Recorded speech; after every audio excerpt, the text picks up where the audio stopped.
Hello friends, कालच्या व्हिडिओमध्ये आपण दोन टाइपचे फोर्सेस स्टडी केले.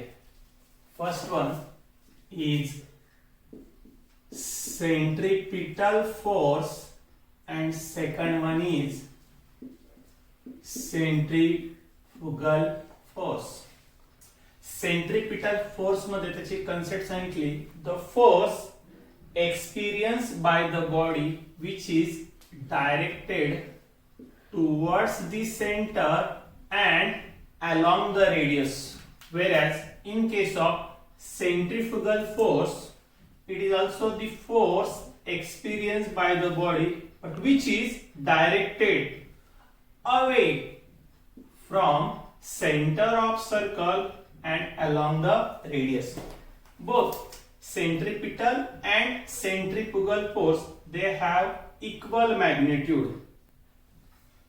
F is equal to m into a or is equal to m. A is nothing but centripetal acceleration, v square divided by r, or which is also equal to m r omega square. So this is the expression for centripetal force in terms of its magnitude. Now, today we have to study the application of UCM.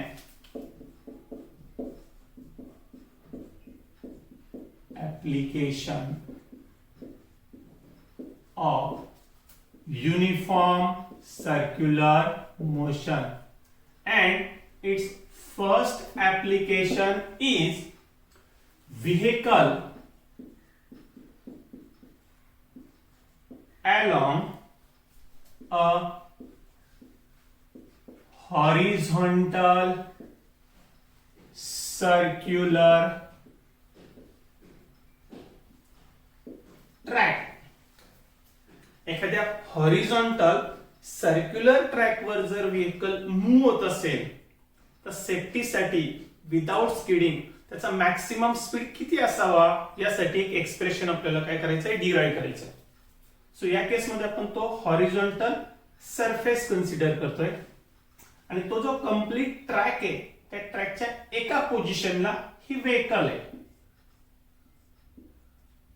त्या व्हेकलचे हे काय दाखवले, wheels, आणि ही vehicle ज्यावेळेस तो complete track move होते असं विचार करू आपण की O हा त्या सर्कलचा काय होतोय, center. So is nothing but center. So O to position of vehicle is nothing but radius of that circle describe by that vehicle. या व्हेकलवर वेगवेगळ्या टाइपचे फोर्सेस ऍक्ट होत आहेत. हे डिपेंड करतं. This point is known as centre of mass. तर त्या व्हेकलचं मास किती आहे, m. त्यावर ऍक्ट होतो g. So m into g, that is nothing but weight of that vehicle and it is acting vertically downward. Now to balance this weight, a normal reaction is acting exactly in opposite direction. He body equilibrium मध्ये maintain करण्यासाठी न्यूटनचा जो third law माहिती आहे तुम्हाला, every action has equal and opposite reaction. जर या वेटला आपण action consider केलं तर याला बॅलन्स करण्यासाठी ही काय असणार, नॉर्मल रिएक्शन. हा जो रोड सरफेस आणि व्हेकल ज्या वेळेस ती व्हेकल मूव्ह होते तर टायर आणि रोड मध्ये असतो एक फोर्स, फ्रिक्शनल फोर्स. त्याची जी डायरेक्शन आहे ती डायरेक्शन इथे आपण शो करू. FS means static force of friction. 11th मध्ये तीन टाइपचे फ्रिक्शनल फोर्स स्टडी केले. Number 1 static friction, number 2 kinetic friction आणि नंबर 3 रोलिंग फ्रिक्शन. आता या फिगरचा आपण रेफरन्स घेऊ आणि त्यावरनं काही इक्वेशन्स मांडणार. पहिलं जे इक्वेशन असेल या दोघांमध्ये, रिझल्टंट फोर्स या पॉइंटला 0 असण्यासाठी त्याचं इक्वेशन असेल this n should be equal to mg. n is equal to mg. Suppose याला रिप्रेझेंट करू इक्वेशन नंबर 1. हा जो स्टॅटिक फ्रिक्शन काल एक कन्सेप्ट सांगितली आपण. The centripetal force is directed toward this centre. तर याचा रोल असणार आहे, the static friction force acts as a centripetal force. Fs is nothing but centripetal force and its value in terms of linear velocity is mv square upon r. mv square upon r ला represent करू equation number 2. एक simple arrangement करू आपण. Equation 2 divided by equation 1. Equation 2 divided by equation 1. So Fs divided by n is equal to mv square upon r divided by mg. mm get cancel is equal to v square upon r into g. rg. So this is equation number 3. आता next फ्रिक्शनची concept थोडी clear करून घेऊ. हा surface आहे आणि या सरफेसवर एक रेक्टँग्युलर ब्लॉक. त्या रेक्टँग्युलर ब्लॉकला काहीतरी काय असेल मास आणि त्यावर ऍक्ट होतो जी.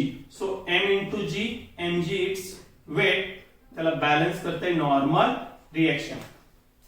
वेगवेगळ्या साईजचे वेगवेगळे मास असलेले ब्लॉक आपण कन्सिडर केले. सपोज फर्स्ट जो ब्लॉक, त्या फर्स्ट ब्लॉकचं जे वेट आहे ते आहे 10 kg वेट. याला बॅलन्स करण्यासाठी जी नॉर्मल रिएक्शन इथे प्रोड्यूस होते ती असेल सपोज 10 न्यूटन. नंतर आपण या ब्लॉकची साईज काय केली आहे, वाढवली, की ज्याचं वेट कन्सिडर करूया आपण 20 kg वेट. जर वेट 20 kg वेट असेल तर त्याचा जो नॉर्मल रिएक्शन तो होणार आहे 20 न्यूटन. थर्ड आपण एक ब्लॉक कन्सिडर केला, त्याची साईज याच्यापेक्षा कशी असणार आहे, मोठी. त्याचं वेट 50 kg वेट. त्यावेळेस नॉर्मल रिएक्शन होणार 50 न्यूटन. जसं जसं आपण वेट वाढवतोय नॉर्मल रिएक्शन त्याची व्हॅल्यू पण काय होते, वाढते.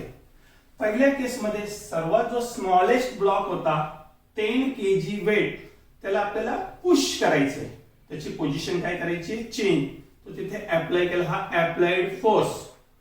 आयडियल अशी आपण केस कन्सिडर करू की 10 kg वेटच्या ब्लॉकला पुश करण्यासाठी फोर्स लागतोय 10 न्यूटन. तर अदर एंडला तो जो फ्रिक्शनल फोर्स प्रोड्यूस होतोय Fs, सपोज त्याची व्हॅल्यू असेल 10 न्यूटन. रिझल्टंट फोर्सेसची व्हॅल्यू इक्विलिब्रियम साठी ती व्हॅल्यू किती असते, 0. म्हणून आपण या आयडियल व्हॅल्यू घेतलाय.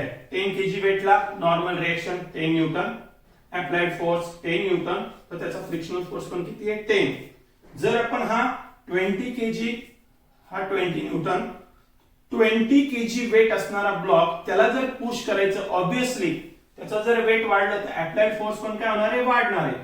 तो असेल 20 न्यूटन. या केसमध्ये फ्रिक्शनल फोर्स त्याची व्हॅल्यू सुद्धा होणार आहे 20 न्यूटन. थर्ड केस मध्ये अजून मॅक्झिमम जर त्याची साईज घेतली तर त्याला अप्लाइड करावा लागणार आहे फोर्स 50 न्यूटन. फ्रिक्शनल रिएक्शन होणार आहे 50 न्यूटन. एक ऑब्झर्व केलं आपण, जर मास वाढलं तर नॉर्मल रिएक्शन वाढते, अप्लाइड फोर्स वाढतो, ही पण व्हॅल्यू. रिव्हर्सली जर आपण ते जर मास कमी कमी करत गेलो तर या व्हॅल्यू पण काय होतील, कमी होतील. इन शॉर्ट हा Fs आणि n यांच्यामध्ये एक रिलेशन आहे. कुठलं रिलेशन आहे, Fs is directly proportional to n. Static friction is directly proportional to n. आणि ही proportionality रिमूव्ह करण्यासाठी तिथे आपण कॉन्स्टंट घेतोय Fs is equal to μs into n or μs is equal to Fs divided by n. याला मी represent करतो equation number 4, where μs is nothing but coefficient of static friction. आता equation number 3 आणि equation number 4 दोघे observe करा. Equation number 3 मध्ये Fs upon n ही value मी इथे काय करणार आहे, सबस्टिट्यूट करणार आहे. वरती लिहितो मी ते.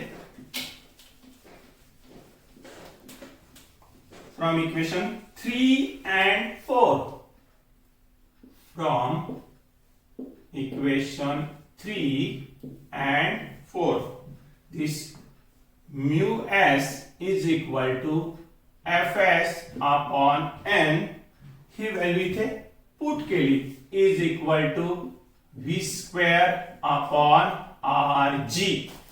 डिवाइड असणारा rg इकडे ट्रान्सफर केला तो मल्टिप्लाय झाला, we will get expression for v square. v square is equal to mu s into rg, और taking square root of both side, v is equal to under root of mu s into r into g. So this velocity is the maximum velocity with which the vehicle can move along a horizontal track without skidding.